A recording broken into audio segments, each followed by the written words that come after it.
What's going on, everybody, and welcome back to the channel. My name is Kramer, and in this video, I'm going to share with you why the water bill tripled on one of my rental properties and what I did about it. So without further ado, let's go ahead and jump in. All right, so I have a rental property that I rent out on a midterm basis. Right now, I have a group of traveling construction workers in there, and on average, my water bill has ranged anywhere from $50 a month to about $100 to $150 every single month. And since I rent it out on a midterm basis, I'm responsible for paying the water bill. So I got an email that a new water bill was due, and it was for $357. And I started freaking out because I know, again, that my water bill has ranged anywhere from $50 to $150, but $357 was absolutely nuts. So I was super afraid that there was a major leak going on. And honestly, I was just in panic mode. So I called up the water company and I said, hey, just got this water bill. Something must be wrong. And they said, actually, it's a real reading from the meter.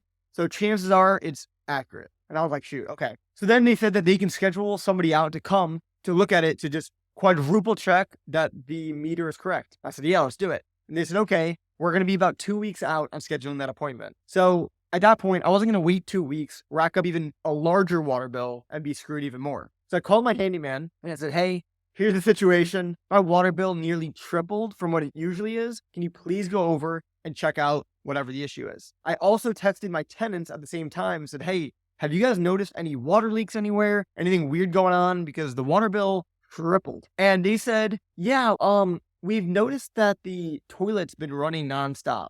And at that point, I was very annoyed because I'm like, if you realize that the toilet's running nonstop, why don't you say anything? But then it also gave me some sort of relief because I'm like, okay, chances are that's what caused the water bill to be so high. So fast forward, my handyman goes out there the next day and says, yep, looks like the chain for the flusher was just basically wrapped up, which was causing the toilet to be flushed nonstop, which is the reason why my water bill had been so high. So my handyman fixed it and charged me like $30. So that was cool.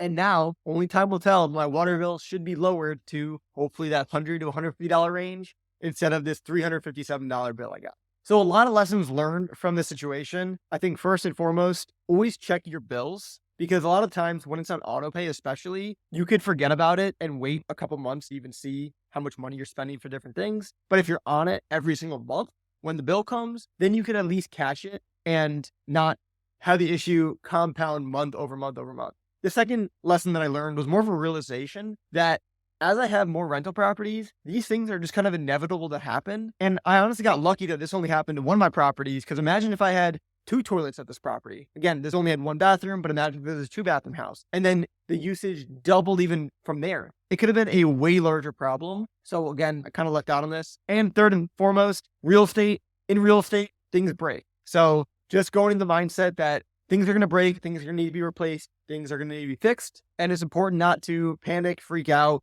really, I guess, as much as possible, because these things always bring you a little bit of worry. But that's why it's important to have reserves and important to have a good handyman who can fix these issues for you. So I hope you guys have value out of this video, and I will see you guys in the next one. Peace.